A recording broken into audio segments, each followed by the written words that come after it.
For those with good taste.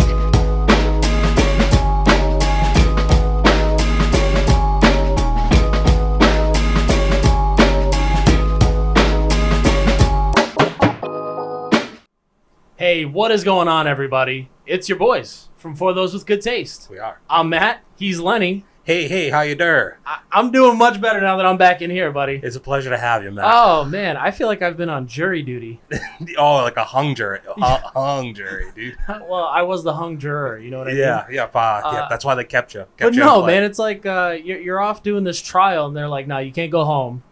And you got to stay in a hotel. Who says you can't? I don't know country music, cut dude. it out, dude. You were listening to some before I got here, so that's out of the bag on that. Yeah, Garth Brooks. But anyway, I was away on metaphorical jury duty. I am out of the hotel, and I am back home in Good Taste Studios, and I tell you... Back in your hearts. It feels good to be back, and I appreciate D for sitting in the hot seat and making this show feel complete while I was gone. Yeah, I'm going to hit the soundboard for a round of applause for our guy, D'Angelo. Yay!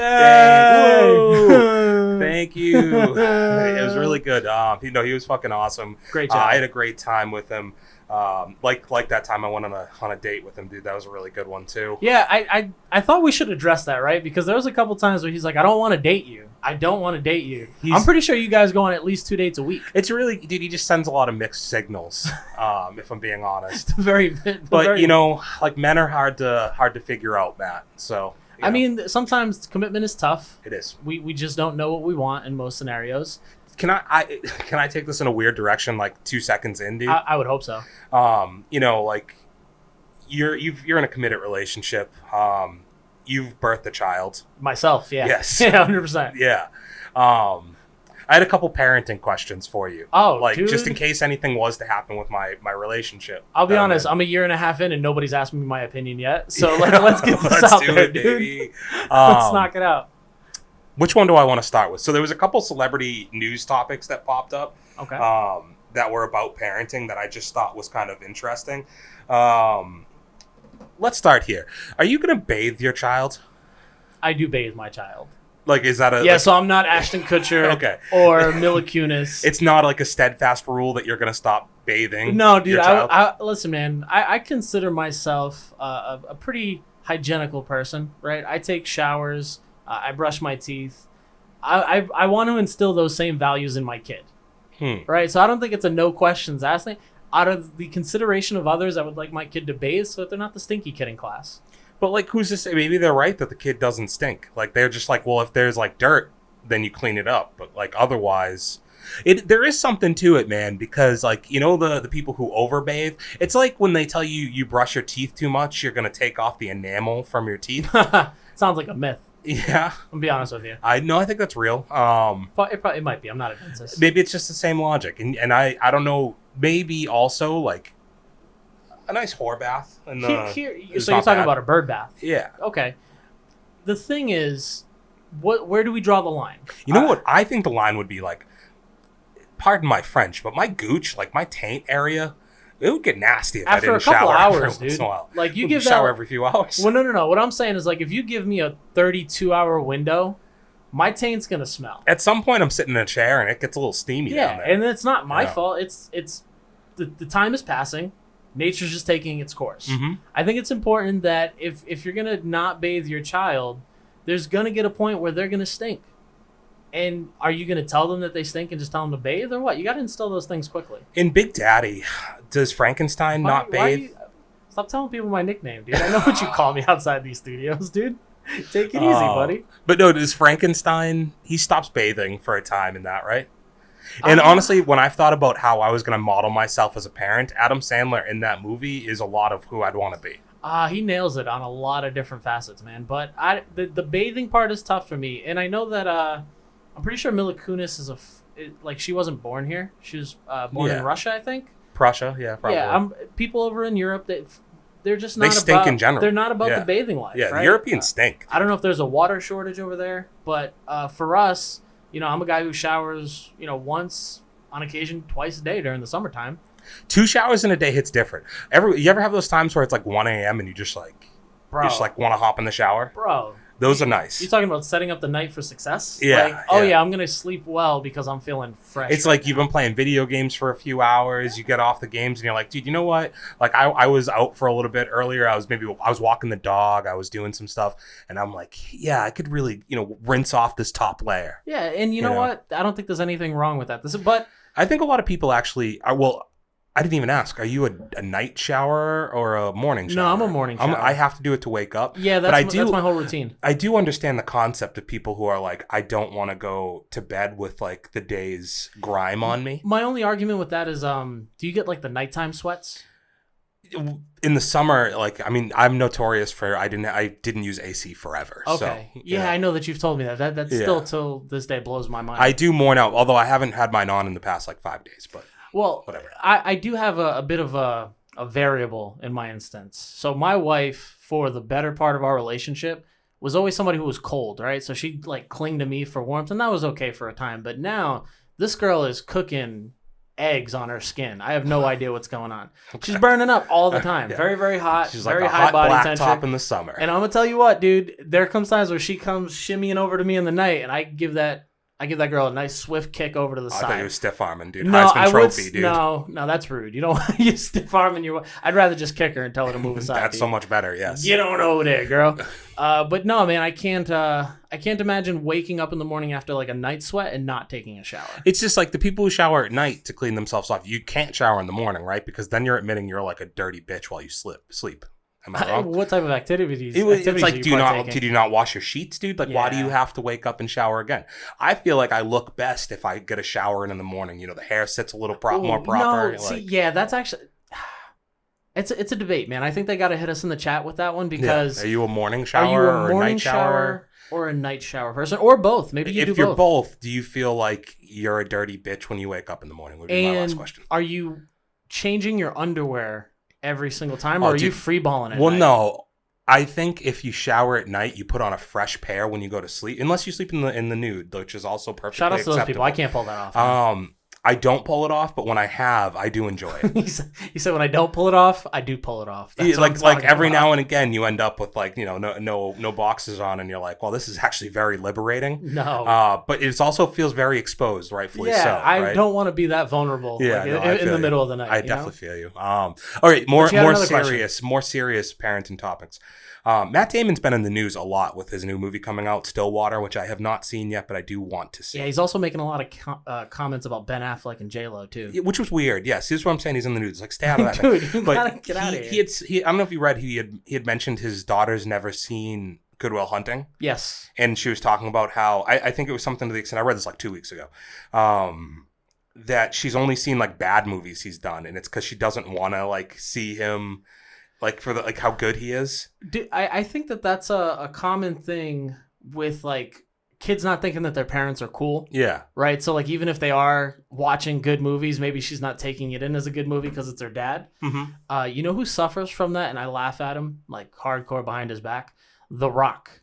Because The Rock... Moana, yeah. Yeah, The Rock sings the Moana songs with his kids, and his daughter did not believe that like he was Maui.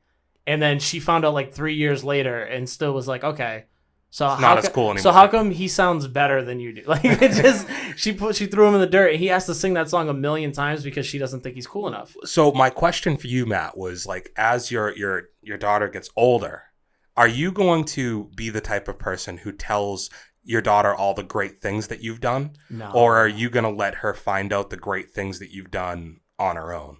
I can only speak for myself, man. And I know that like parents in general want to be able to have their kids think very highly of them. They want them to know everything that they've accomplished. I think it's a lot cooler to maybe let your kid do some of that digging. And then, that day that they maybe approach you and it's, something that they are actually interested in rather than you kind of forcing your interests or your accomplishments on them. I think it could go either way, but I'm going to lean on the side that I won't bring it up until they bring it up. I think you're wrong. Really? Yeah, I think that a kid's never gonna think you're cooler than you are when they're like 4 years old, and that you need to hit that fucking thing hard, and you need to let them know all the cool shit you're about when they're 4. I know, but so then it's stuck in there. Because, dude, I'm telling you, if they find out when they're 13, the same way she finds out about Moana, she's like, I don't give a fuck anymore, Dad. Like, I'm over it. But if he had to hit it right off the bat, like, but he tried. I'll bring you to set with me. You're gonna see me sing, dude. She just wasn't having it. Yeah, but you can change that, Matt. I'm just saying that you should let your daughter know, like, hey, I once scored 4 goals in a JV soccer game when I was in 10th grade. You know, I don't see.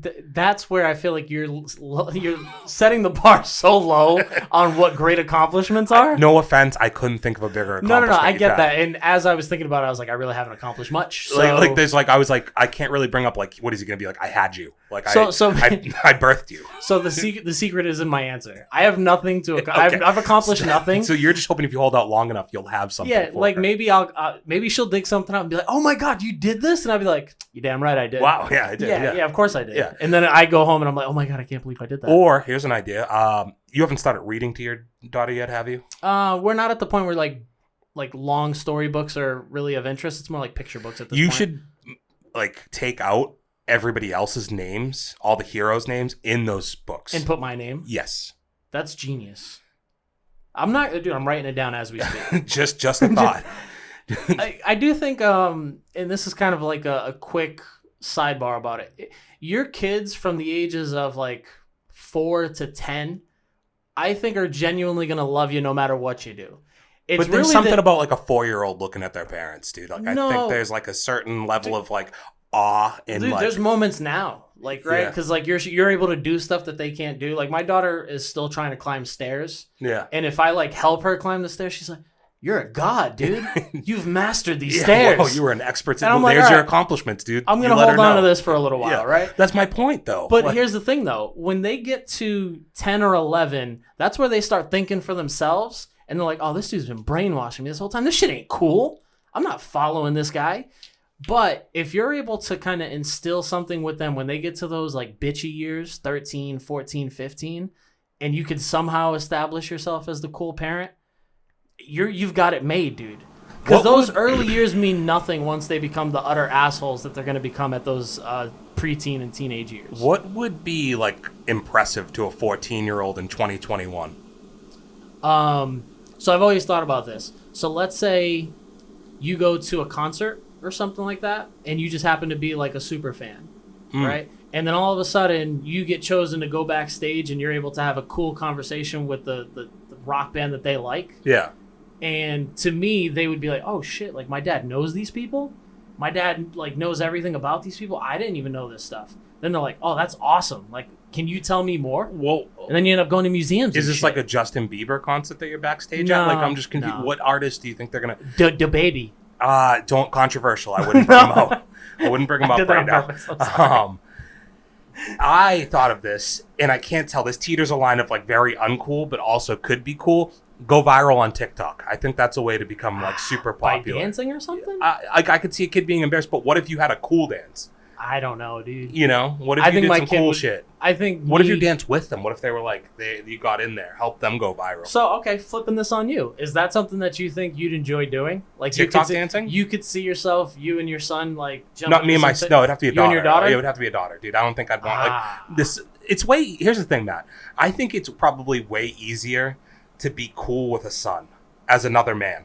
Like, as the father figure with a disagree. son. How, dude? Oh, like, dude. You have so much shit that you can relate to. You can play, like, sports. You might just be into video games. Yeah, dude, it could be, like, a million different things. You gotta remember, man, they're gonna get to a preteen or a teenage age where they don't give a shit what you think, dude. They don't care what you think. Nothing that you think is cool is cool. But the thing is, I think it's just easier to be relatable because, like, I know, I think we're both the same way in the sense that, like, we're not afraid of our mistakes. Yeah. And I think a 14 or a 15-year-old kid is going to be more, at least I was. Like, if you were able to have a little humility and bring it down to the level of, like, the people I hated the most when I was 14 years old were the adults who pretended like they were never kids. Yeah, pretentious assholes. Yeah, like, they just don't give in to, like, I never drank, I never smoked, I never like it's like I never then stole my parents' car to go buy weed or something. You know what I mean? Like, I didn't steal ever. That's extreme, but. so I just outed But myself. like, Sorry, yeah, Mom. whether it's like sneaking out of the house or anything, it's like Yeah. I just think it's easier to relate to a kid on that fastest. Whereas like a father, especially with a daughter, I feel like you have so many other concerns that you don't want to promote any of those ideas to them, right? Listen. First of all, and second of all, it's like what the fuck do we have in common with 14-year-old girls, Matt? No, but I think that starts like in the early years. I think if you can be involved and you can get into things that they're into, I think you'd be surprised. But to your point, we'll never understand women, right? We'll even less so understand like 14-year-old women. young girls. But that's why I'm saying I got to just TikTok No, you're not wrong. Actually, I should probably download TikTok. and start watching video. But actually, that might make you more upset because like Yeah, you know what? This is going down a dangerous road, dude. it's a gross world out there on the internet. Listen, dude. I've already been told several times just because my daughter is like super friendly. People are like, you better be careful, man. And I'm always like, dude, Is that super weird? So you telling me my daughter's gonna be a slut, dude? This is what you're saying? Yeah, like, dude, like, why are you checking out my daughter? Like, oh, you better be worried. It's like, what do you think? She's hot now, dude. you fucking Dude, weirdo? she's really friendly with the guys. The fuck? She doesn't know any better. She was cooped up in a house for a year. Yeah, no, you're just a bunch of big blobs that Yeah. are moving around in front of her. Maybe take a second before you go ahead and say that creepy thing that you're about to say. Yeah. But no, man. All right, so nailing it down, final answer. I do think that my accomplishments have to come up on their own so that my kid still thinks they're cool. That's another one I'd love to hear from the people.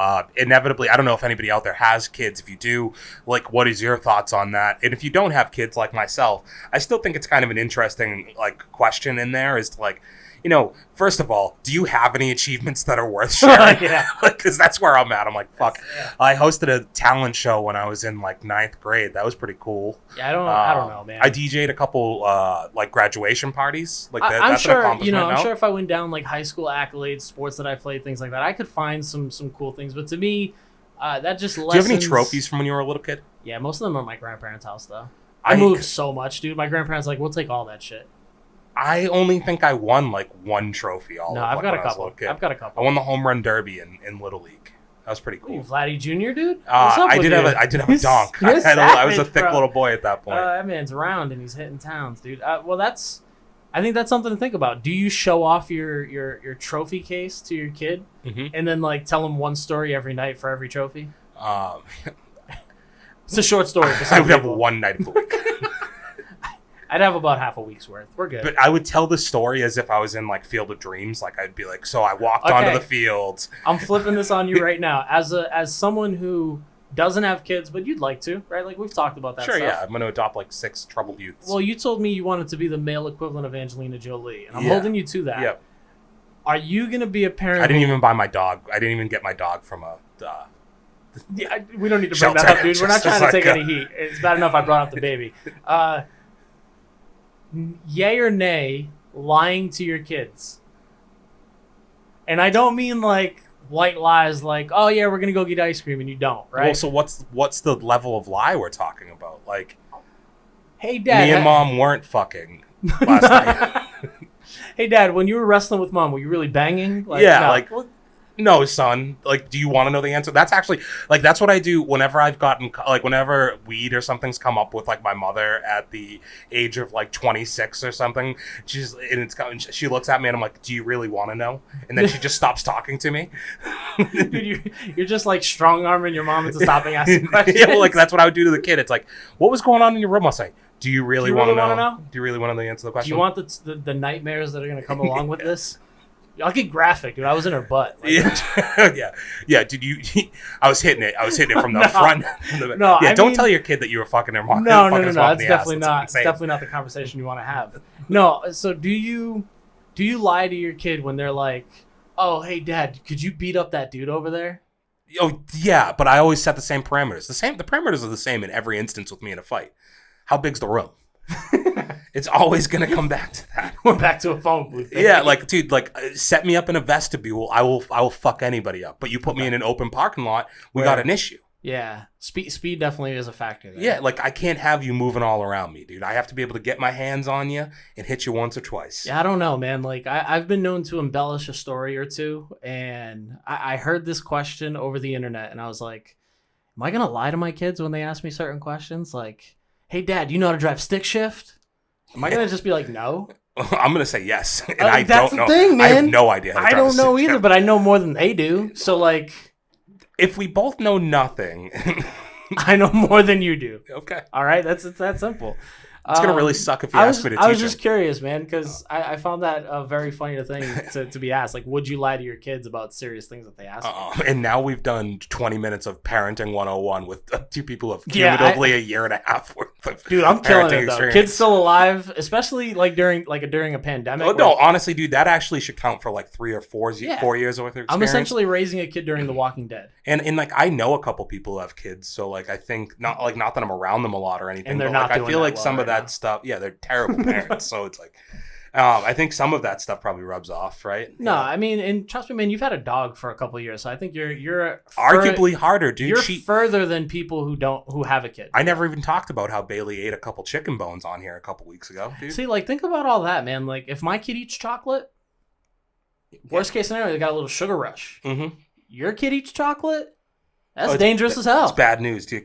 Grapes. Like, the grapes, stakes are way higher. Don't grapes seem like they'd be a great snack for a dog? They're cold, like juicy. Mm-hmm. How do we not figure this They out? pop in your mouth when you bite into Why them. is it? Wait, grapes are bad for dogs. Yeah, they're really bad for them, and I didn't really know why, but Dee actually explained this to me off camera a couple days ago, that it's something to do with the acidity in them. If they eat too many of them, it can really fuck them up. Dude, I've seen a dog eat shit. You telling me they can eat grapes? That's what's nuts, yeah. I'm very confused about that. I've seen dogs eat What if a nuts, dog too. ate shit that contained grapes? That'd be fucking god awful. I could only imagine. It's a mess. Yeah, we've taken this off the rails, which I think it needed to be, Yeah. just to get me back into the flow of things. Yeah, get loose, baby. But like so much has gone on since I've been in this room, man. It feels like the Olympics has gone to shit. The world of sports keeps getting more and more interesting. Hey, props to the Knicks for overpaying for Evan Fournier. That's cool. Is there a season where we haven't overpaid someone? Yeah, like but I mean, like, you guys made some good moves. Derrick Rose back in business. No, baby. yeah, I'm happy about that. I also hear that Carmelo might be taking a dip back in NYC if he doesn't go to the Lakers. He's probably going to Lakers, dude. They're at the retirement home. But if LA. they have an option to get DeMar DeRozan or they have an option to get Carmelo Anthony, I think they take DeMar. Like Carmelo's bitch ass go to fucking. I don't know if I like the York. combination of DeMar and Derrick Rose. It's just a little too. No. I'm saying the one-dimensional. Lakers. Oh, okay. The Lakers having the option of being able to take DeMar DeRozan or Carmelo Anthony. Yeah, They probably take should DeMar take DeMar. DeRozan. Yeah, Yeah, probably should it take just DeMar. makes more sense. So Yeah. I don't see Melo going to the Lakers, but if he comes back to the Knicks, we'll still be the worst defensive team in the league. Awesome. How things never change. Yeah. It's man. been a crazy sports week out there. Simone Biles, a little update to her story. She jumped on the beam. and she came in third, got the bronze. Said she's doing it for her. Yeah. Good for her, you know. I really enjoyed the take that you and D had on that entire situation, man, and I complimented you off camera, but the huge breakdown of the twisties, man, because I think so many people commented or reacted to this entire situation based on what they thought they knew, what they had heard about her mental illness or mental health, all this. And it did feel good to get a little bit of the background on what she could possibly be going through, and it was good to see her come back and compete. Yeah, it's a weird question to begin with, and it's tough because, like, at the same time we're mad at people for, you know, demonizing her decision making. I've been thinking about a lot of these different subjects that have been coming up recently, and it's just we need to stop also being mad at people for having opinions. Yeah. You know what I mean? Like, I don't agree with like 90% of the shit I read online, right? But how do we consistently? It doesn't make it better to like be like, I hate your opinion, so you're fucking wrong. Like you're mad at them being mad at somebody else, and it's just an endless cycle where it's like, just be okay with having your own opinion. I don't agree with a lot of people's Simone Biles takes. I think people should just be able to do whatever the fuck they want for the most part. Like, we act like any of us actually give a shit about the Olympics. It's such a minor. That was probably the hottest take from that episode. It's such a minor thing in the grand scheme of things that nobody's going to think about in a few years. In general, I think like. It makes more sense to me for your local sports team to be upset about that stuff, but like it even happens with those. I can't, like, I had names in my head. I probably said them the other day. I don't even fucking know, but like. No, I know that you guys were talking about like the difference between like professional athletes and what these would be considered are amateur athletes. Like they're the best in their class, right? Mm-hmm. But Simone Biles isn't making the money that like. But and it's like it's a weird thing because it's like they're performing for the country, right? Like representing the United States. They're representing the country, but they're performing for themselves. Yeah. Like at the end of the day, there's a lot of conversation about her letting the team down, her pulling out of so many individual events. It's like, so what? Like, it just, I don't get the hate behind it. I guess what I was gonna say is like it's a little different with like the Boston Red Sox, right? Like it's like they're down the street from you. They're there every single year for 100 and however many fucking games, 62 games, right? 162 games they're there. You have the postseason. Like your people get lost in it because it's half of your year every single year is dedicated. Not even half the year, because in the off season you're following it, and it's like, oh yeah. But my thing with the Olympics is like we don't think about it outside of every 4 years. And honestly, I don't think a lot of people watch it to begin with, especially in a year like this where it's not really accessible on TV. You have to basically have Peacock to... I don't think there's like no fans there. No, there isn't. They don't no have fans there at all. Okay. It's just, it's one of those things where I don't think you have the same level of attachment. Like, I don't think people are going, you're not going out and buying USA, like Team USA jerseys. Yeah. You know what I mean? Like, it's just not the same exact thing. So it's hard to have like that same level of accountability that I'm going to hold you to when it is like you're really performing. It's really how much did you want to accomplish having a gold medal, not how much did I want you to get one. Quick similar situation, but a quick segue. How much do you know about the Naomi Osaka situation with tennis? None. So she pulled out because she didn't want to deal with the press conferences. Oh, yeah. So the big conversation was, oh, she's looking out for her mental health. She's doing all this. Again, it's an individual sport where she right now is the phenom, right? Like she's the up-and-comer, heir to Venus and Serena. She's going to win it all. Like everybody's already set this precedent. And it's already given them the opportunity. Expectation more than anything. Yeah, the expectation that they can now, at a moment's notice when something goes wrong, it's attacking her for not participating, not performing, not living up to the expectations. At what point do we stop worrying about the safe space, right? And then we actually focus on what's important. So Naomi Osaka pulling out because she didn't want to deal with the press conferences and the pressure of having to perform and deal with the press. Mm-hmm. Does that have anything to do with mental health, or does that have to do with the unlimited amount of pressure that's put on athletes while they're performing? I think the press conferencing, it's dating back to like the Marshawn Lynch conversation, right? Yeah. Just here so I won't get fined.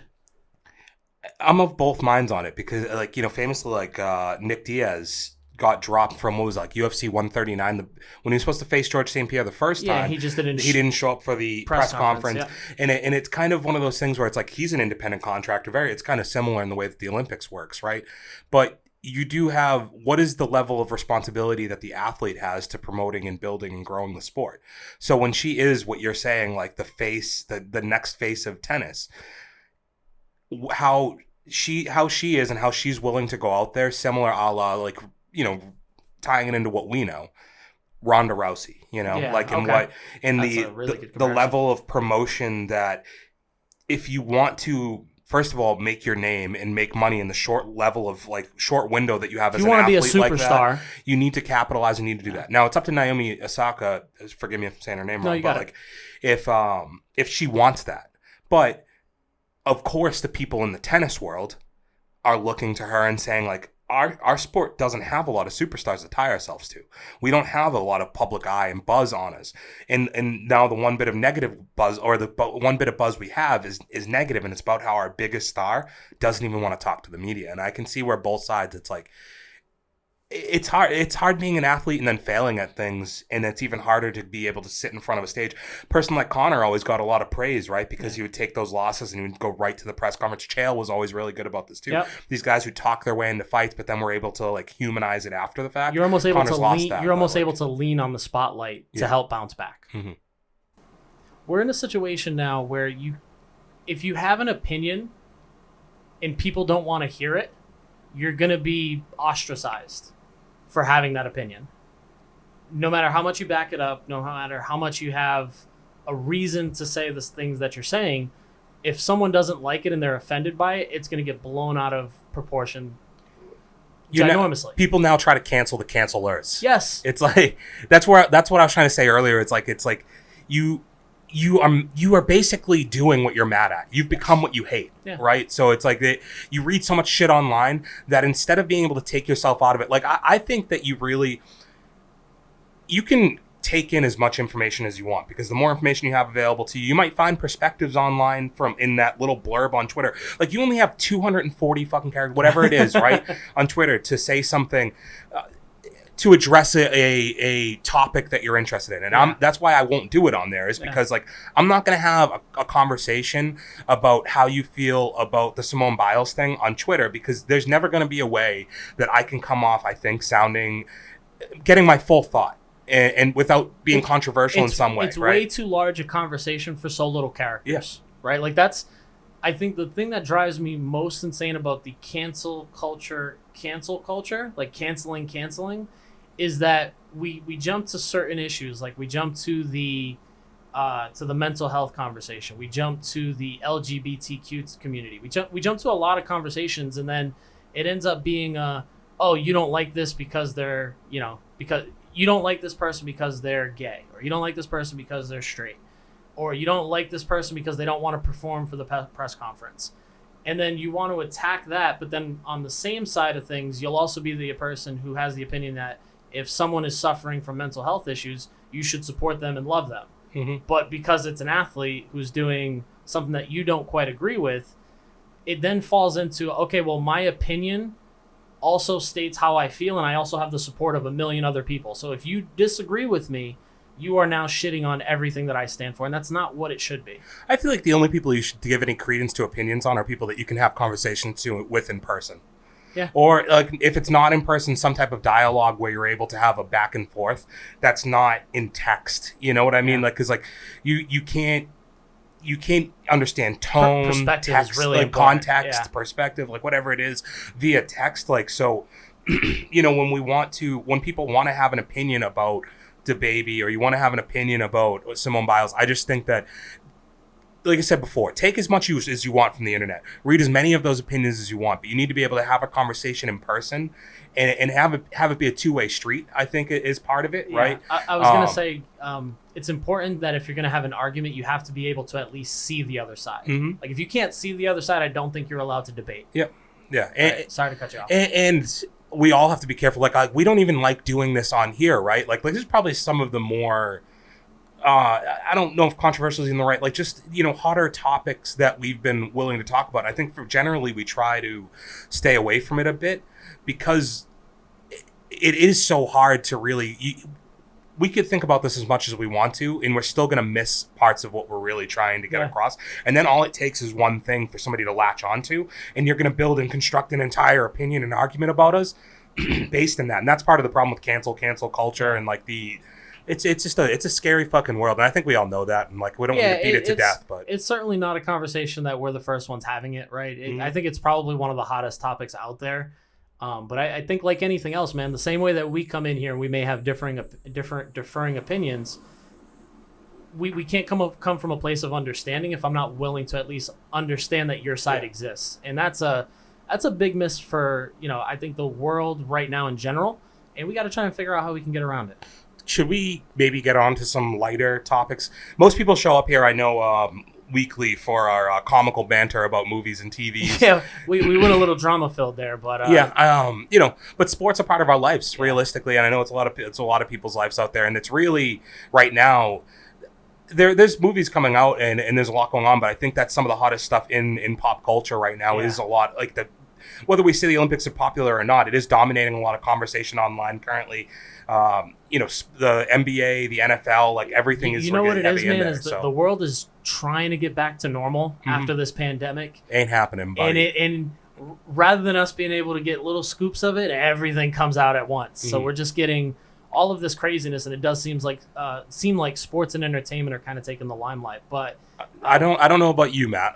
As far as the pop culture front is concerned, the movies and TVs, I've watched a lot of several different things over the past couple weeks, and I'd love to update the people on them. Yeah, because there were some stuff I didn't talk about on the pod the other day. Listen, man, being away from the studio for 2 weeks has showed me that, one, we have way too much content out there. Like, there's a bunch of things that we're all taking in, And I think it's only right that we kind of steer everybody in the right direction to what we've been watching so that we can kind of catch up and tie up some loose ends. Yeah, can we date back 2 weeks real quick? I hope so. To prior, however many episodes ago it would have been, right? So I had seen Escape Room Clash of Champions. Yeah, I know you've been hot on the movie trail, man. Yeah, I'm actually kind of bummed. So I didn't see any movies this past week. Okay. So I haven't seen Stillwater, Jungle Cruise, or The Green Knight yet. Yeah, so those last two that you just mentioned, I heard are popping off right now. So like those, my main issue is they're all over 2 hours, and I just, the days that I was available, I was like,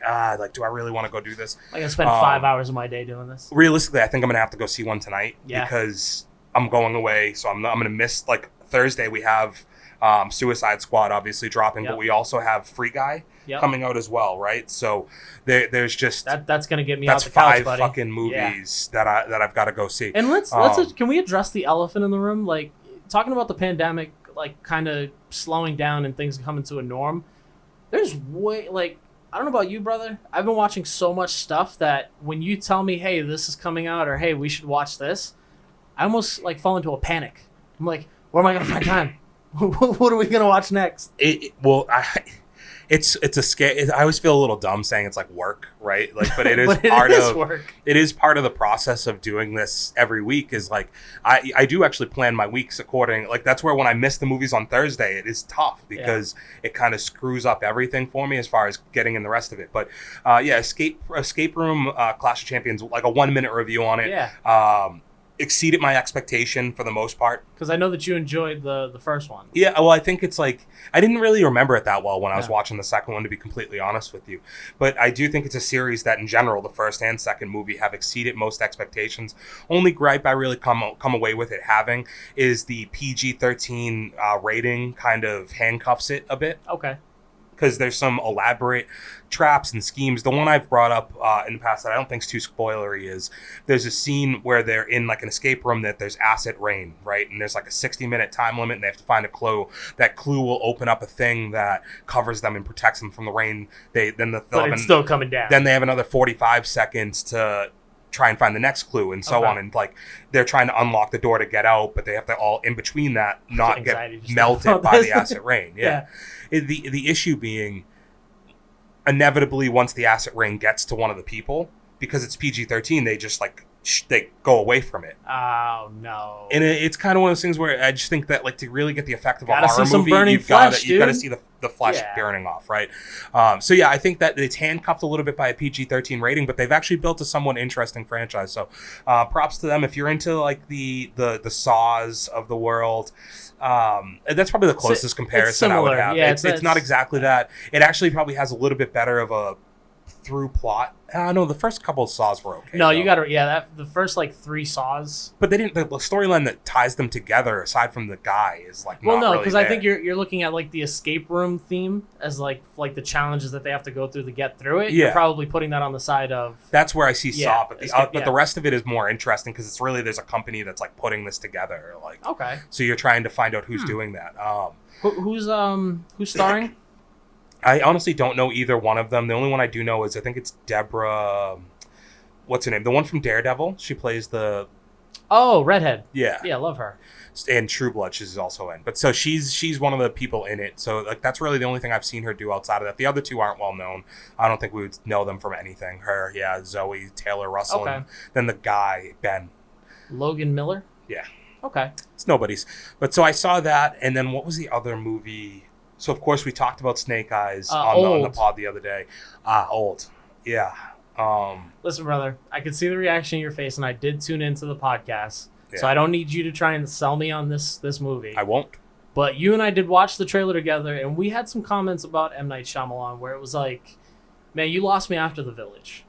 Like as soon as I finished watching The Village, I think I was done with you. Dude, I'm not going to sell anybody on it. It's just like, this is the funniest conversation that we had coming out of that is the idea that, like, should movies only be viewed as trailers?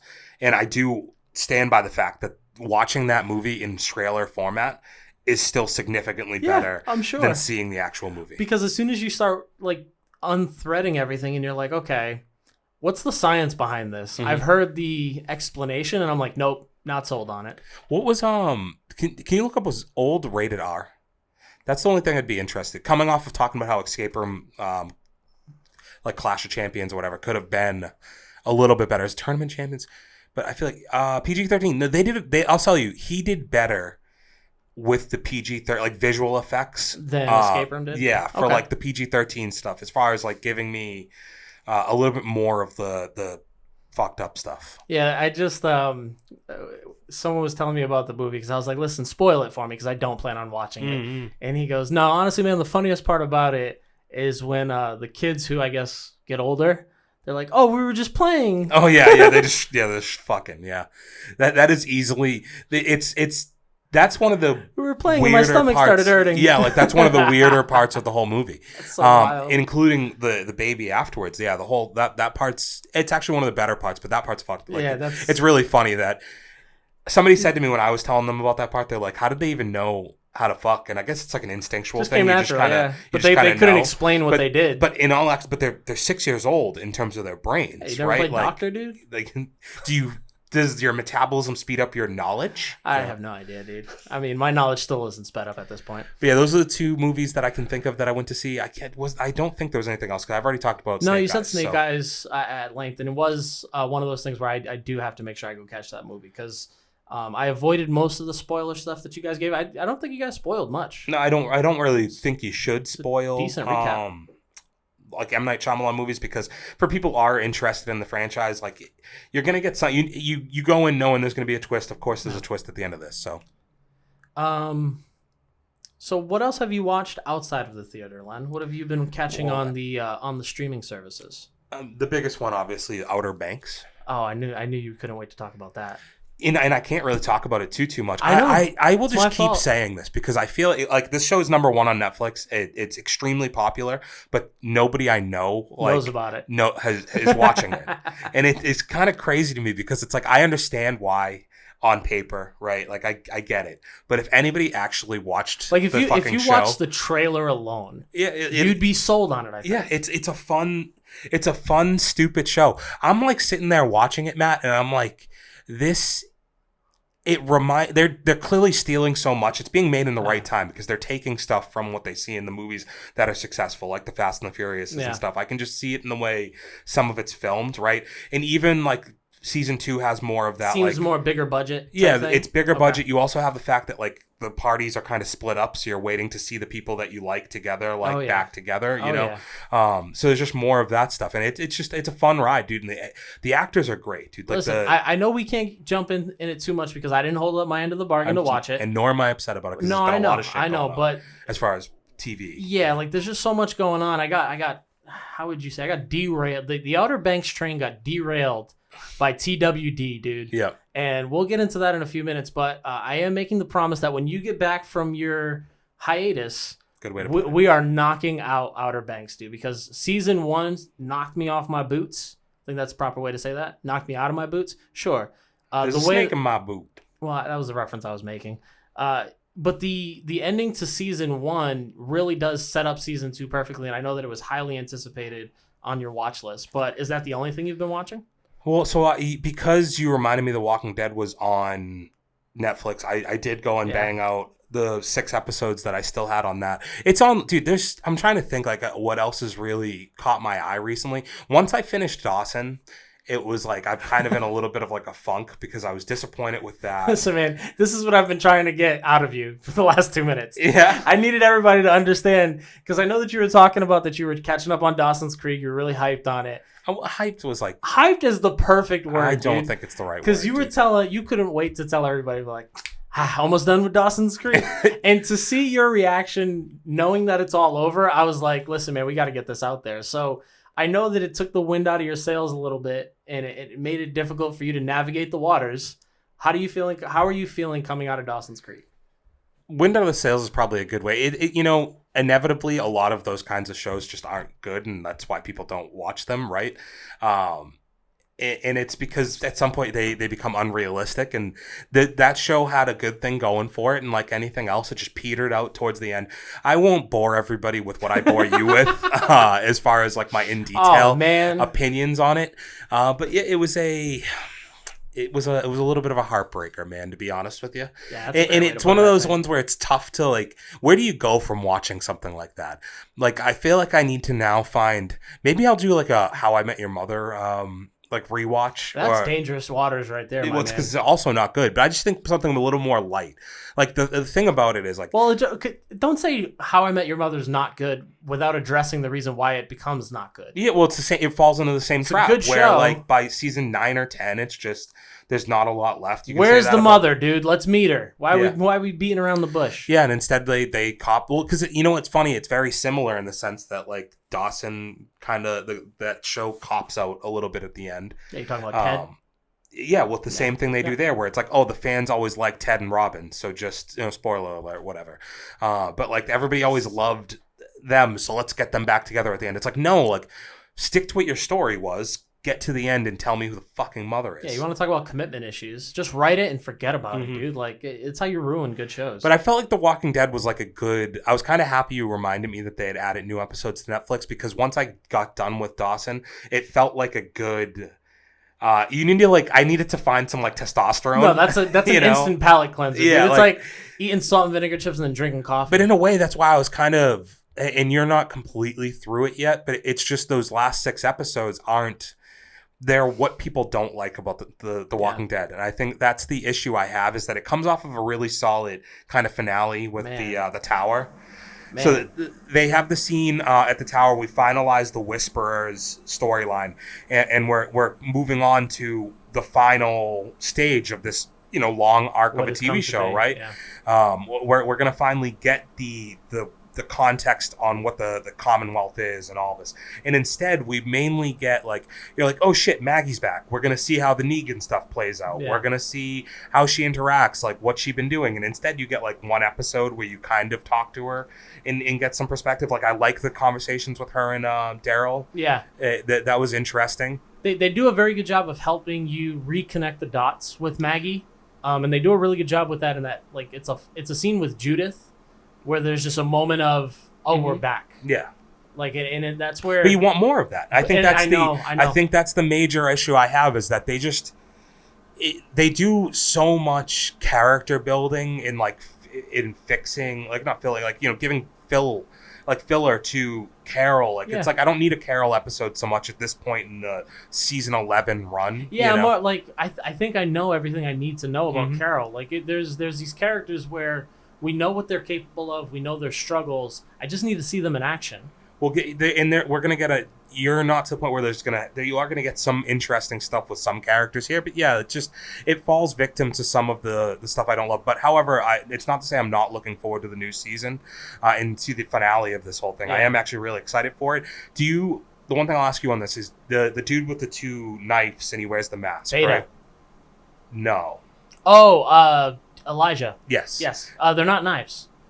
They're axes. Okay. Yeah. Sorry. That's why you threw me off when you said knives. I can see where Beta came up with that. Do you have a theory as to who that is? Part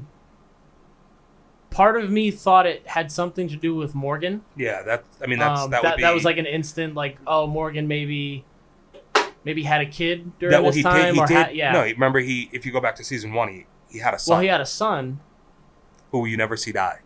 Oh, he just says he's dead. The only thing that throws that off a bit is they say that he lost his sister.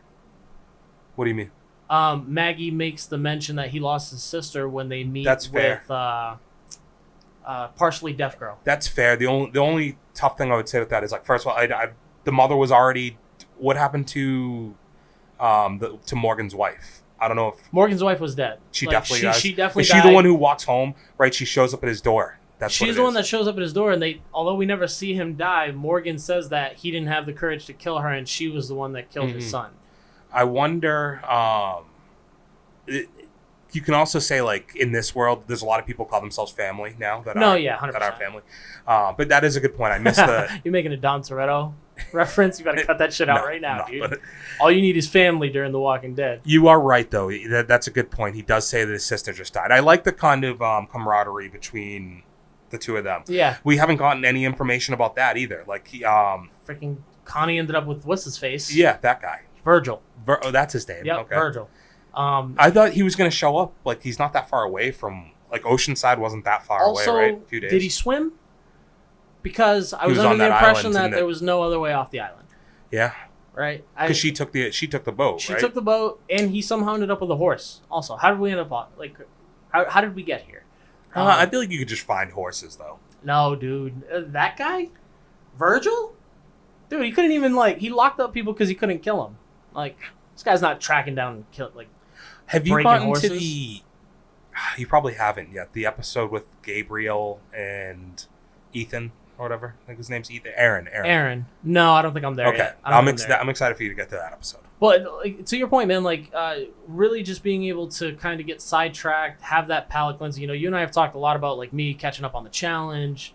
Watching. I banged out a season of that actually after Dawson too, dude. So I've not a whole season. Banged out I've been tiptoeing between all of these different series and shows, and it does feel good to just sit down with The Walking Dead and take this journey, and it's been pretty interesting, man. There's that "take this journey" phrase. Yeah, I know. I do it all the time. We had cleansed ourselves for so long. I'm a filthy bugger, dude. I don't know why I did that. But there is one cake that we have not iced yet, Lenny. We didn't put the icing on the cake. Come on. All right, dude. It's not a good reference. Work with me here. It took us some time, obviously, because I wasn't here, and you just refused to watch it at one point. We did finally get a season or series finale for Loki. Oh shit. Were you ready for that? No, I forgot. Dude, it's so nuts. I just watched the season finale today, and I've already forgotten that was even a thing. These 2 weeks, honestly, were not good for me and Loki. Really? I just lost interest somewhere because I didn't watch this finale. I kind of lost interest. Out of sight, out of mind type thing. Yeah, and I was banging out Dawson and all that, and dude, don't. I'll say you were banging out Dawson. Dude. Pause on that one, my guy. Jason Vanderbeek was Vanderbeek was he has soft skin. So. No, he's a stud. I get it, man. But don't go. You're not saying that you're banging out Dawson. He had that Brad from Home Improvement hair for a season or two. You know the one I'm talking about. You're a mess, dude. Late '90s, early 2000s. What were we doing? The Brad from Home, it's Fashion-wise? fucked up actually because I think Dawson was 7 years too late because I'm pretty sure Brad from Home Improvement had that hair in 1993. Isn't that because Home Improvement started in dude, that's must have been old-ass 92 show. or 93, right? Has to be. Fuck. Never got to see the guy on the other side of the fence. Did you know why? He didn't have a jaw. No, not that he didn't have a jaw. He was in the witness protection program, so they could never show you who he was. Are you talking about in storyline in the show? Yeah, storyline in the show. Oh, okay. I was thinking, I thought you were talking about the actual actor. That's one of those stupid things that you're scrolling through Instagram and it's just one of those useless facts. I really like that show. But I'm sure you did, man. But how would you? I'm not a huge fan, to be honest with you. Pamela Anderson, dude. Yeah, man. Al Borland, dude. Listen, I was Al Borland for Halloween once. We must address that one day. It was good. It was a good costume, dude. I actually pulled it off pretty well, I think. So, would you rate Home Improvement equal, lesser, or better than Loki? Since you like the show so there's much. more. That's a tough question. There's more to work with. Yeah, there's just a lot more of Home Improvement. Well, all right. I feel like I put you in a hole here. I'll dig you out. And Jonathan Taylor Thomas, dude. I mean, you got to start. Dude, what happened to him? JTT. What happened? I mean, he made a ton of money and got out, dude. That makes me sad. No, and I think he just it's kind of like a lot of those people, dude. Malcolm's out there, he's just a blogger now. I think. At this point, you're only there until you get canceled, I guess. So get out while the getting's good. Loki was okay though. Loki was okay. Can I just tell you, I was infuriated by the finale. Were you infuriated? Yeah, I think that's the proper term, dude. But we got sibling love, dude. We got hooking up with the siblings. Barely, dude. Or they're not siblings. We still haven't figured. They're this the out. same person. Yeah. They're fucking themselves. It still feels like a brother sister combination. Well, this was the equivalent of just the tips because it was just a peck on the face before she kicked him out. I like that part. You know what I mean? What didn't you? So what was so infuriating, dude? There was so much dialogue for it to end the way that it did, and I won't jump into it. All right, I will. 3, 2, 1, spoiler. Well, dude, I mean, we're gonna have to just spoil the shit out of this at this point. We're 2 weeks post finale. I counted down, dude. It's officially happening right now. Let him have it, dude. Let her rip. Kang, cool character. Hate how we met him and how it all transpired. I was trying to find a fun way of alliterating Kang, cool. No, but it's not. Cat. No, it's not a Kang thing, Cool dude. Cat. No, this Oh, dude... actually, KK. Stop. Whoops. You're digging us into a very Shoot. deep hole here. Didn't think about no, that. man, there was nothing about this episode to me that screamed, we're jumping into the next phase. Like, I was like, okay. No? I understood the multiversal clash that's eventually going to be coming. I understand how Kang being killed opens up the floodgates for all of the others to return. There was just something about the entire dialogue, and then Loki having to be at this point where he didn't have enough trust established. We've crossed this bridge already. But I think that was kind of his point. Is like, Yeah. like he's basically saying that is like, I've done enough that you shouldn't even question me. Yeah. And it's like he realizes in that moment. I think I felt genuinely really bad for him in that moment, right? Yeah. Because again, Did you cry? no, I was like, this is what I said.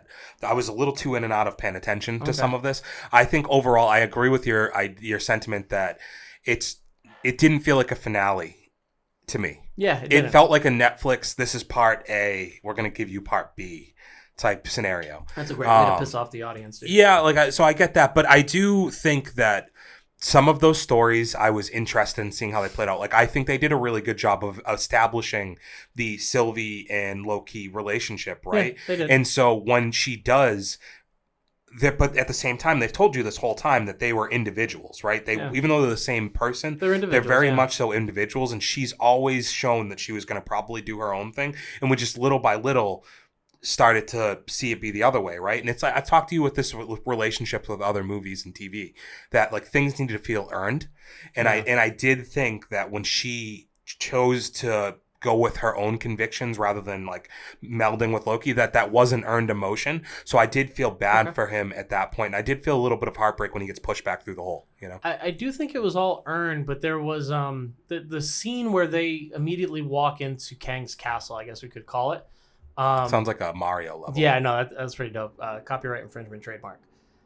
That moment where they walk in and the little Miss Minute just pops up, and she's given them this entire like list of things that could be theirs, and you can see his face. In his face, like he's hearing all of this, he's taking it all in, and you can see that like he's just not about it, right? Like he knows what the underlying goal or objective is.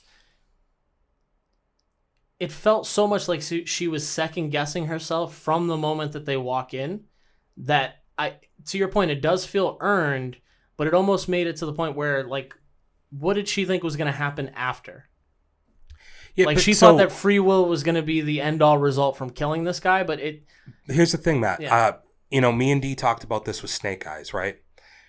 Like personally? No, I think we talked about it on the pod. I think we did, if anything. So like the Henry Golden character, right? Snake Eyes. The whole time, it's like kind of frustrating in a way with his character, because it's like he's doing such a good job of being like happy when he's with the new family that he's built, right? With like when he's learning and he's trying to become a part of the clan there. Okay. Not the clan. No, I know what you mean. But that clan, you know. Foot Clan. So it's when he's become like kind of working on that side, you're like, wow, like he's really changing and he's becoming one of them. But then you get this scene where he's off communicating with the enemy, and he's still he's still vindictive, and he's still chasing after the person who killed his father, right? And all that's blinding him is that. And it's kind of what I see with the Sylvie storyline, where it's like she's so blinded in her own rage and that burning fire that she has inside of her for wanting to get... The consequences have no value. It doesn't matter what the other side of it was. And her putting that on Loki was just a way of making the excuse to making somebody else the bad guy and making herself feel okay with it, you know? Listen, man, I wish we could just put together a compilation of the moments where I'm having that Owen Wilson, like, oh, wow, every time you're, like, speaking your perspective. Because I think you nailed it with Sylvie being so blinded by her rage, just needing to finally accomplish what she had always set her heart on, no matter what the cost was, right? Like, she had finally found someone who cared about her. She sealed it with a kiss to make sure that he understood the feeling was mutual. Exactly. Yeah. Right? Like, hey, I care about you, but I care about you so much that I have to do this. It almost seemed like that in a sense. It's that, but it's also, I think, a bit of like, I care about you, and you have become something that's important to me, but you're still not more important than this. I think it's often like in real life, you'll see what comes between relationships, like jobs and things like that. It's like people have their own aspirations and dreams, good or bad in that matter. And sometimes you aren't able to, compromise. I think is always something that's going to be a major component in relationships. And this is no different. And that's where I think that like those parameters are where, no, I didn't cry or anything, but like you feel for Loki. I think once he gets kicked through that hole, and it's kind of like, dude, like I've gotten beat up, like basically like I died twice. I've been fucking pruned. I've been held capture. I've come back from that. Like I faced all of these different things, and I'm not a person who ever cared about anything more than myself, and now I do. And technically, he still cares about himself, but I know what you're saying. But like, and he gets kicked back through this hole, and now he's helpless. There's nothing he can do. And I think the reason I don't hate this episode is really because of what happens with him next. Well, so this is why I think that this episode, maybe I harshly labeled it as I didn't feel like it didn't feel like a closing to me. I did enjoy the episode. The part that's infuriating is that the majority of it was spent with this long dialogue of Kang basically. That's the stuff I didn't watch, to be honest. He's flexing on them, and it's really like, it's not earned, right? Like, to your point, when you talk about things being earned, like, they have him at knife point and at sword point. They try to swing at him. He's like blurring out of it. It never feels like there's any consequence. But honestly, I think it's because he wants to die. So, yes. Okay. Right. And understanding that, it sets up what happens with Loki perfectly. Because he returns from this I almost say that he's dropped into this world of despair, right? Like, shit, she chose this. I don't even know what's happening. Like, is she killing him? Is she not? So many things could be going through his mind. The one shining light is he finds Mobius, and it's not a shining light. No. So this is what I don't understand. Did Sylvie make a mistake in where she sent him? Or did the timeline get wiped because of... In an instant, I think the moment that Tempad opens up the door for Loki to go, in that split second that it takes him to travel through the door to get to where he is her killing him. Is her killing him, and everything just falling into chaos. To now he has gotten to a timeline where Mobius doesn't know him, and Kang is already established as its ruler, which is crazy. Like, it's pretty insane when you think about it. So the question now becomes like this obviously has very large like ramifications on and I've read like this is what sparks a lot of what's going to happen in terms of season 4 and phase 4, right? Phase 4, baby. Is this opening up? And we already knew the timelines were going to be opened up from this, we knew strange things were going to happen. That's a good one. You like that? Yeah, we're in the underground, underneath. That's on my list of shit to watch, by the way. Really? I think I want to rewatch that. Yeah. Okay. I don't hate that. Neither here nor there. But I really liked that. Like where he finally has this moment of like like hope. Yeah. He's like somebody who can help me do this, light, right? I like that we're gonna get Owen Wilson back. I'm sure like there's obviously a natural chemistry in the characters. Loki and Mobius have a natural chemistry that no matter what timeline, I feel like they're gonna work. Can I tell you the scene that I absolutely need is a 5-minute scene or clip of Loki just trying to convince Owen Wilson of their past relationship. And that they were cool. Like they like each other. Were cool. And he's like, listen, Loki, I'm just not buying it. It's a pretty good one, dude. You've been working on that one. I'm trying, man. Owen Wilson has really like endeared himself to me during the show just because there wasn't like even him finding a car in like the air, like the world of being pruned. It's like, couldn't walk, huh? Couldn't run. Had to find the easiest way to do things. Cool, I get it, man. It really gives you a glimpse into his personality, man. But I wonder where, like, Sylvie is. Are we gonna see her again? Like, is she gonna find a way to the same timeline as Loki? She has his Tempad. Yeah, right? So like, she knows where she sent him. Like, does that have like a caller ID type thing on it? I mean, it's Kang's Tempad, right? Yeah, okay. I would imagine it's pretty thorough.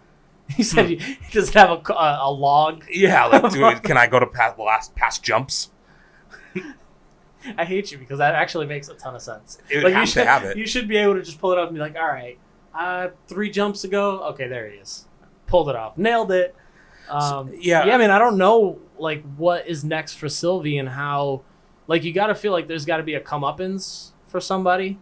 Well, like somebody's got to pay for this, right? I don't know if it's, like, again, like, is she a villain for what she did? They all agree they're all villains, first of all, right? Like, all 3 of them are villains in a way. But, like, I think this is something to where she's just got to redeem herself, and I feel like her story's not done yet. Okay. I feel like her story's still not complete, and we need to see her back for season 2. This show falls kind of in the same way I think that the WandaVisions kind of feel at the end of them. Winter Soldier. You did it again. You this time you just dodged it altogether. You're like, couldn't I'm not figure out what even the name naming the was. first guy, dude. I blanked on the name. The Winter Soldier. Yeah, that was a good movie, dude. Nice job. Falcon and the Winter Soldier. Captain Falcon and the Winter Soldier. Idiot.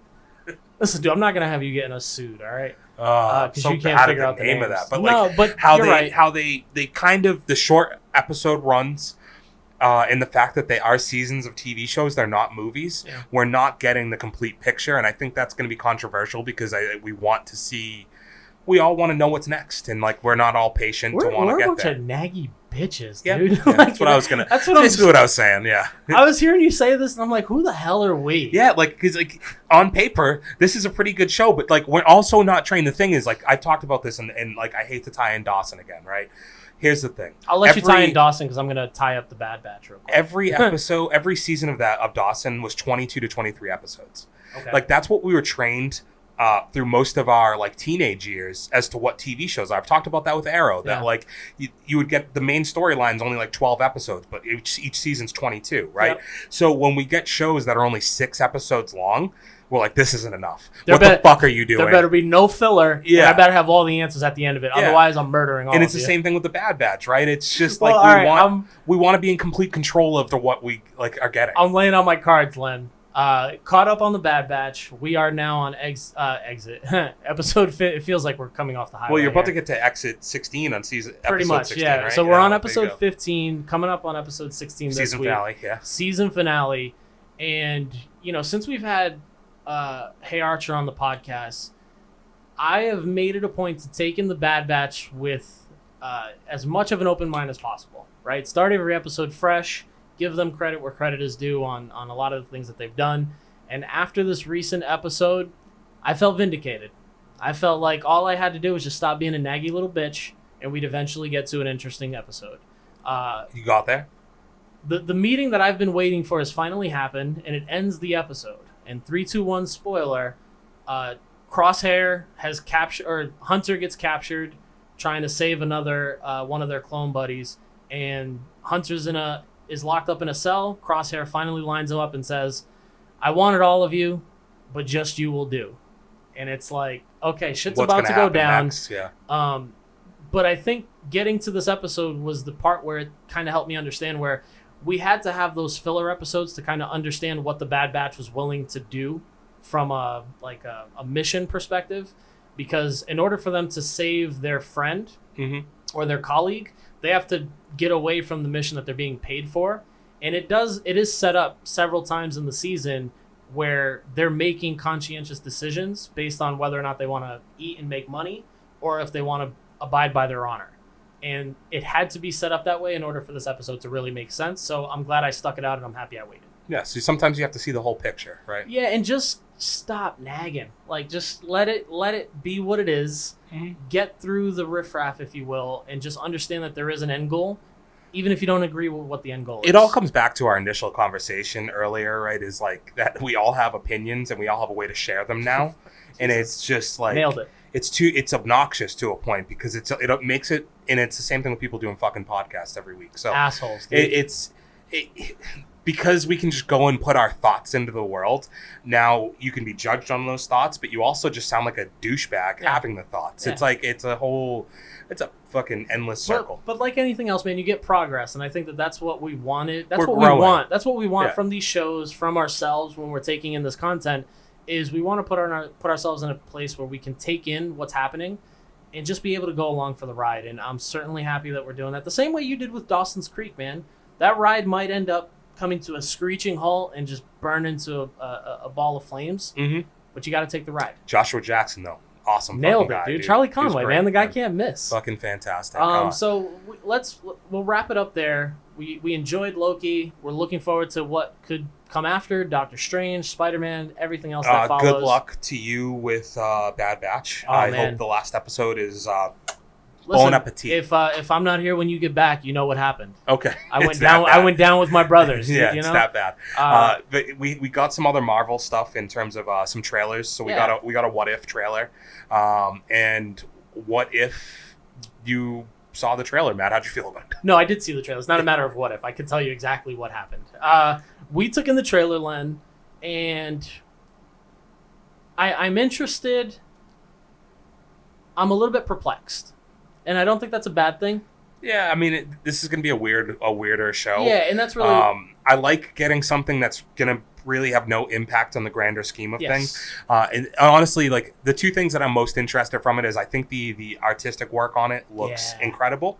The all of the animations look really, really solid, right? It's different from Spider-Verse, but it has the same remnants. Like it's an interesting way to do the animation. Yep. I think it's gonna look really good. The other thing for me would just be I'm really interested in the combinations that we're gonna see. Well, so that's probably the coolest part. That's where I use the word perplexed, because the scene where they show Killmonger saving Tony Stark, it was awesome. Yeah, it's same thing with T'Challa and Yondu. Michael Rooker. Yondu. Yeah, there we go. Got you. It's a great way to put those two together, and then we also get to see a combination that we're familiar with Howard Stark and Sharon Carter. Right, we get Captain Carter and the original Iron Man. I'd also like to apologize. It's probably obnoxious when somebody whistles into a microphone.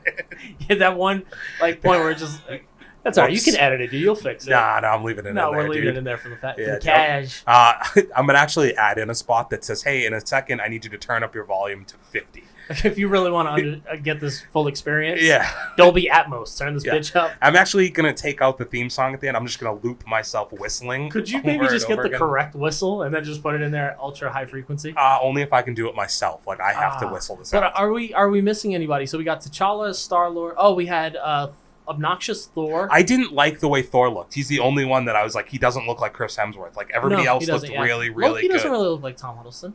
It's fair. Maybe it's something with those fucking Asgardians. Dude. Yeah, but built different. Interesting perspectives there, where it almost seems like Thor is the odd man out and Loki is running Asgard. There's a lot of interesting storylines there. I'm excited, man. When I use the word perplexed, it's me just trying to find a new way to express myself. Yourself. I'm excited, but I have realistic expectations. Well, I just think it can't be. In a funny way, I have the same take I had with like Black Widow, where I think it's just got to be kind of judged on its own, because how much of an impact is it gonna? It's not gonna have an impact in the grander scheme of things. It's a weekly series. It's replacing the Loki, the Wednesday Loki time. Probably not going to be something that we go through every week. We'll probably watch it when it finishes and then jump on and give a review for it. But that wasn't the only thing that Marvel let out of the bag. Yeah, right? Disney put Turner and Hooch on Disney Plus. Right? I hate that you brought that up, dude. Have you watched it? No. All right, good. You have. I have not. Yeah, no, I have not. Fucker. I made the mistake, dude, of like trying to see what Disney Plus was offering outside of like the Bad Batch and all the like Star Wars stuff, and I was like, it's Josh Peck with a dog. I'm not doing this, dude. I'm definitely not doing it. No, man, we got a second trailer for Let There Be Carnage. Oh. Like what I did there? Yes. I know that because I don't know if that's the name I made up for it. It's name. There Will Be Carnage. You said There Will Be Carnage. It's Let There Be Carnage. Okay. Good. No, see now I'm second. No, it is there. I got it right. Let There Be Carnage. We get a lot more, a much bigger look at Woody Harrelson's Carnage. And you find out how he is. We finally got to understand the transference of power. So there was Carnage. Pretty sick though, man. I like the idea of him biting Ed Hardy to get the power. It's pretty cool. I like that. It's like it makes it. It does make it make more sense, I suppose. I'm sure there's people who hate it out there. I think taking the movie for what it is, like the character of Venom and Tom Hardy is still really interesting to me. I like their kind of back and forth, and again, we're seeing him kind of having to deal with the fact that like he's got this like hungry second being inside of him. Bro, this scene made it look way more menacing because at one point he tries to ignore him and he just starts fucking headbutting him. like Venom comes out and just starts ramming his head into him. I'm like, bro, there's no escaping this. You know, and he's even the part where he's like, he needs them, and he's like, he woke him up, he's like, dude, he's like, that's a red one. Yeah, it's a red one. Okay. That's a red one. You can eat anybody you want to eat. Really? Like, there's no negotiating with this Promise? thing. Promise? All right, now I'll come help you. It's like, dude, he's going to have to pay up on that, right? Like, if they do win, no spoiler. Well, I assume it's going to be the same thing as he did in the last movie, right? Where it's like the bad guys who he lets him eat. No, I don't think it's going to work that way. He's not going to let him eat? No. You think this Carnage going to be good? Or is he Carnage is never good. Dude, Carnage is pure evil. Never good, okay. Like, he's never... But does he ever die? That's what I was going to say. I don't think that this movie has to end with Carnage being dead because, you know, Carnage being out there always does give you a badass villain that you can use if you decide to intertwine the Spider-Man world. Let's talk about the ending for a moment, because here's my only concern with this movie. Like, I actually am pretty interested in what we're getting here. I'm afraid that the ending is going to be very similar to the ending of even the first one or a lot of these other movies, like where you just have two CGI like blobs like slamming into each other. That's my only real concern, is that I think we already know what the ending is going to look like. You know, that's a valid concern, because if you're looking at the trailer and then you cross-reference it with the first movie, you're like, okay, well, Riot was just a giant blob. He shot things out of his blob, and it hit Venom, and Venom wasn't quite as big as a blob, all that stuff. This looks very similar. The only thing with Carnage is, like, Carnage, you can see, is using his symbiosis to, like, create weapons and daggers and swords, and he's shooting stuff. I feel like while it's going to be very, obviously, CGI heavy, hopefully they can clean it up a little bit with the contrast of colors, right? You get red versus black rather than it being gray versus black. I think that didn't really do it a service in the first one. Yeah. Hopefully you can do a little bit more visually. Okay, don't do the fight at nighttime. Would be like a bonus. You know, like if you could show me the fights with a white background, it might look like better. It doesn't make sense that they can only fight at night, because it's not like they're only coming out at night. Like the freaks don't come out at night, right? Anyway, terrible pun. I think that this has me more excited than when we first watched the first trailer. Okay, so we're moving in the right direction. Yeah, let us know out there if you feel the same way. I know that at least I think Venom is one of those movies that people are kind of all over the place on how they feel about it. I would say they're pretty split down the middle. Yeah, like it's you hate it or you love it. Yeah, I kind of like that about movies. So I'd be interested to know what everybody else kind of feels about it. The other movie that we got a trailer for, and it's like the 900th trailer, and this movie's never going to fucking happen, is 007, whatever we call this one. Remember when you said sometimes movies should just be trailers? Ding, ding, ding. So it's fucked up because I'm like, I know okay, I'm gonna watch it. Well, I do and I don't. I think his movies outside of Casino Royale are mostly dry. I really don't like them as much. Casino Royale is actually really the only.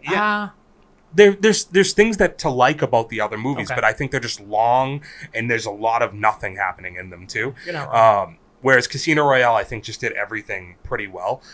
My issue is, like, this movie has taken far too long to get out. It's been pushed back way too many times. We've seen way too many trailers. Like, the reality is this trailer that we saw today, Matt, was 3 minutes, and we've already gotten another 15 minutes worth of trailer for a movie that's going to be 2 hours long. So it's like, what can I really get other than a bunch of dialogue that you haven't already showed me? And even when we were watching it, dude, you and I were both like, we forget who she is. No, I have no idea who the fuck the people are. I will say this, though. That motherfucker's eyes are blue as shit. He's stupid. Tell me that wasn't one of the main takeaways. No, like if I was taking notes, Matt, my note would have been like, "Oh, they're finally putting this movie out. Oh, wow, his eyes are so blue." They shot his face in 8K. Yeah, his eyes, like, dude, they should do a cool effect where they zoom in on his eyes and all of a sudden it's him in a pool. That actually is genius. I was just thinking about. Right? I was like, wait a minute. For some reason, the light helped me see it. I was like, all right, this is ridiculous right now. Great, dude. When are you signing up to be a video editor in Hollywood, dude? I'm just going to keep critiquing from my couch. The good thing is you can work from home during the pandemic. These days, you don't have to worry about it. Send me a computer, man. Send me some clips. I was listening to, if anybody's never checked these out, Caravan of Garbage. It's a YouTube page. Definitely check it out. They're really funny. They put out the episodes. It's Mr. Sunday's Movies is the YouTube channel. But either way, they did one on Suicide Squad today, and they were talking about how they sent that movie out, the original one, to like a trailer breakdown company, and they broke down like two different versions of the trailer, and like basically the studio was like, we like this movie way better than the one that you've actually filmed, and they had them refilm the whole thing. So like, have me do that is basically what I'm getting at. I would love to do that. Just send me movies. I'll make them into a trailer, and then I'll tell you that they should be reshot. Dude, that actually sounds like a dope gig, because that's not even like the stress of coming up with something yourself. It's like, I know how to make that better. No, you just have to watch a movie before it's ever come out, and then decide how to build a trailer out of it. So I mean, you've already alluded to it. We've got a couple things that we're going to be tuning into this week, especially before you take off. Yeah. I think probably number one is going to be Suicide Squad. Do we say it's Suicide Squad 2? It is two because you're carrying over characters from the first one. Right. Margot Robbie, but it's just names. Rick Staff is there, right? Or Rick Flag. Rick Flag. Captain Boomerang. He is there too, and is Amanda Waller back? I feel like she has to be. I feel like you can't have anybody else play her. Are you excited for that one? Oh, I mean, definitely. Yeah. And it sucks. I don't think I'm going to see it this week. I'll probably not catch it until sometime when I get back next week. You guys should just really stop tough. And watch a movie. Well, I mean, I could realistically watch it one night on my phone or something if I wanted to. No. But because it's gonna. But I want to go to the movies for it. Obviously, I still need to fit fucking Jungle Cruise in. Or one of those other ones. I heard Green Knight is like dude, really good. The reviews are raving right now. There's a million things going on right now, man, that I have to try and fucking watch. And we don't always have like all the time to do this. So for us, it gets a little bit stressful. But I know that I was excited. And the reason why I say you cannot watch Suicide Squad on your phone is if you see, what's his name? Shark King. Mm-hmm. That has to be seen in theaters. Yeah. Like you don't waste a special effect like that on a phone. It's disrespectful. Especially for me. I'm kind of a snob about that shit. So if you can't, you know what you could watch on a phone, Len? And I think it's actually better if you watched it on a phone. What's that? Ted Lasso. Not going to watch it on my phone. Why not? What's it about? Southern American football coach goes overseas to coach European soccer. That's why. God, dude, you love sports and you love a feel-good story. I love sports. I don't consider what you're talking about. Bro, you cried for The Notebook. I know you'd be down to watch this. I don't know if I admitted to that. I know you did. So, Lenny, before we BS our way through this, you said you wanted to make a top 5 of movies that have made you cry. Yeah. And you said you'll probably just have to do it alone because you're not sure if anybody would be down to do it with you. And damn well, Lenny, you know I'd be down to do it with you. I just don't know if anybody's going to get into their like crying bag as much as me. I think you underestimate me, bud. All right, dude. All right. I also I don't think that I have to adjust criteria to that because you can't put Lion King on your list. See, that's not a real cry movie to me. It's just you can't put movies when you were a little kid. Like totally different thing. Like I'm talking about you need to be getting vulnerable as an adult. Like movies that you cried for past the age of 20. Dude, there's been like a handful of movies on your Vudu account that have made me cry this year. Yeah. So start making a list. All right, we'll get it done, dude. But all right, man, you're not going to watch it, but I'm going to tell everybody out here. Jason Sudeikis. Jason Sudeikis is nailing this part as Ted Lasso. They just dropped season 2. We are now, as of the time that you watch this, going to be on episode 3. Man, I talked up the first season to no end. I love the first season, and they have somehow managed to overachieve in the second season. They exceeded expectations. No, I think they're overachieving. Okay. And because to me, I think when you talk about setting up a season 2 from a first season that took you down a storyline where it's going to be tough to come back from, they've set up a redemption story. And they've already created enough drama in the first 2 episodes that you're like, okay, I'm locked in, buddy. Where do I sign? Let me ask you the 2 most important questions to get people to watch this show. Okay. How many episodes are there in a season? They had 8 episodes first season. Okay, and how many are in this season? I believe there's going to be another 8 episodes. How long are the episodes? They're just short of 45 minutes. That's not too bad. Yeah, it's not a long show. You can probably get people into it on that type of time frame. I would have been happier. I would have told you I would have changed my mind completely if you said the episodes were like 30 minutes. Yeah, and then the other cool part is it's really based on Jason's... What? Is that on Quibi? No, it's on Apple TV Plus, dude. That's why I can't watch it. Like, we couldn't share a subscription legally or illegally otherwise. Yeah, allegedly. Yeah. Listen, man, I think you'd be pleasantly surprised, and I think that you owe it to me to watch this show. I'm saying it right now, dude. I've put up with so much of your shit watching the amount of stuff that we've watched. I think you owe it to me. I've only ever had you watch good things first. You made me watch Space Jam. Did I? Yeah, and it was awful. Dude, that's one thing we missed earlier. Yeah, we didn't talk about Dude, it. we don't need to talk about it at all. I haven't even finished it. It's bad. And I don't know if I made you watch that. I don't think you can put that on me. You told me that it was essential to our podcast and our livelihood that I watched Space Jam with LeBron James. And I'll be honest, dude. It took years off my life. It did take you. That's 2 hours of my life I'm never going to get back. It's pretty brutal. All movie. right. But what else do you have to watch this week, Len? That's about it, man. And we don't have enough time for me to talk about how wrestling has been breaking my fucking heart. Well, we can talk about UFC 265 happening this Saturday. You got Derek Loose, the Black Beast, Derek Lewis. Derek Loose? No, my bad. He is loose. Derek Lewis is taking on Cyril Gane. Cyril Gane.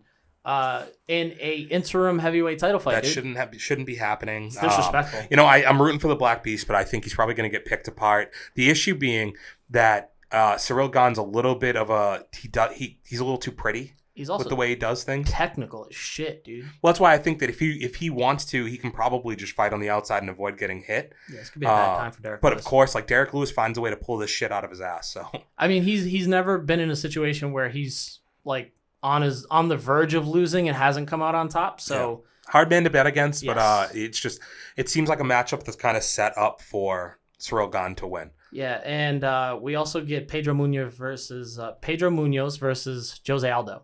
Yeah, interesting fight. Card's pretty stacked, man. Honestly. Is it though? Like I looked at it and I'm like, it's really like nobody's gonna order this shit. I don't think anybody's going to order it, but I could say that about a lot of UFC cards nowadays. Yeah, like the top 3 fights. I mean, that is a really good main card as far as action-packed fights. If that's on ESPN, dude, that's my point. Where you're like, the card's stacked. It's like it's a fight night card. Yeah, this is literally a fight night card. 100%. Tisha Torres, Angela Hill fight. Even to the point where like it's an interim title belt. It's not like Derek Lewis is defending. You did it. You did that to me. You hit me with it. Derek Lewis. But yeah, it's not like he's like established anything. But that's what we got, dude. That's what we got. That's what we're watching. Hopefully you guys have enjoyed watching. And the only way we're going to know that you have is you got to hit us in the comments. Hopefully you snap on the subscribe button and maybe throw up a like, even a dislike. Fuck it. And in the comments, could you tell us which way you like the filming to be? Like, should we film into this? The way we did this time. Holy shit, did we move stuff around? Yeah. Damn it. Like, let us know if that's good. Let us know if you hear the AC. My bad if you do. It's just, it gets hot in here. Or let us know if we should go back to the other wall. But other than that, we're open to feedback. Yeah. Hit us in the chat. You can catch us on Instagram at For Those With Good Taste. You can catch us on the tweets. At Good Taste Live. And you can catch us in here whenever the hell we can get here. But it feels good to be back. I love you guys. We'll catch you later. We are going to be putting out stuff. Obviously, this episode's coming out this week. We do have something for you next week. It is a very, very special episode. We're not going to be recording anything next week, but keep an eye out for that. Doesn't mean we're not dropping content. Yeah, hell yes. Hot. Always working, motherfuckers. Boots on the ground. Later, guys. Love you. Look at all these boots on the ground. Peace. There's a snake in my boot. For those with good taste.